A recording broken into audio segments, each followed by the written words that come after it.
Red book లో నేను ఏం చెప్పా, రెడ్ బుక్ గురించి నేను చాలా క్లారిటీ ఇవ్వాలనుకుంటున్నాను ఈరోజు.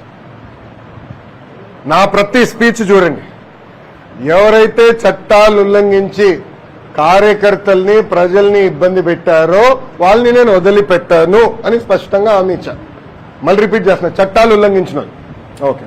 జోగి రమేష్ గారు అబ్బాయి ఏం చేశాడో ప్రజలు తెలుసుకోవాలి.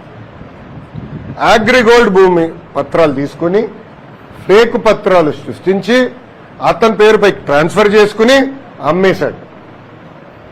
అగ్రిగోల్డ్ బాధితులు చాలా మంది ఇప్పటికీ ఇబ్బంది పడుతున్నారు, వాళ్ళకి రావాల్సిన డబ్బులు ఇంకా చాలా ఉన్నాయి. అగ్రిగోల్డ్ భూములపైన ఫేక్ పత్రాలు సృష్టించి అమ్మేశాడు, డబ్బులు సంపాదించాడు. అంటే యాక్షన్ తీసుకోకూడదా తెలుగుదేశం, జనసేన, భారతీయ జనతా పార్టీ ప్రభుత్వం?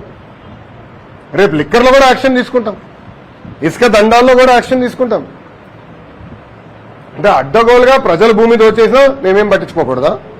మేము ఆనాడు హామీ ఇచ్చా, ఊరూరు మాట్లాడా ఎర్ర బుక్ గురించి.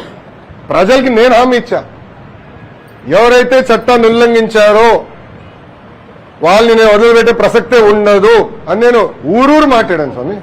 ఎర్ర బుక్ పట్టుకుని తిరిగా చూపించా ప్రజలకి. అందుకే ప్రజలు మాకు అంత అద్భుతమైన మ్యాండేట్ ఇచ్చారు. దాని ఒక్కోళ్ళే కాదు, అందరం కలిసికట్టుగా పోరాడడం, దాంట్లో భాగంగా రెడ్ బుక్ ఒక మ్యాండేట్ మాకు.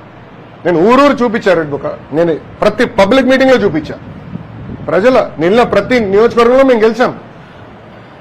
సో ప్రజలు మాకు అంత క్లియర్ మ్యాండేట్ ఇచ్చారు. సో ప్రజలు కూడా చాలా క్లియర్గా ఉన్నారు, ఎవరైతే తప్పు చేశారో వాళ్ళని వదిలిపెట్టొద్దని క్లియర్గా చెప్తున్నారు. అది అమలు చేస్తాం.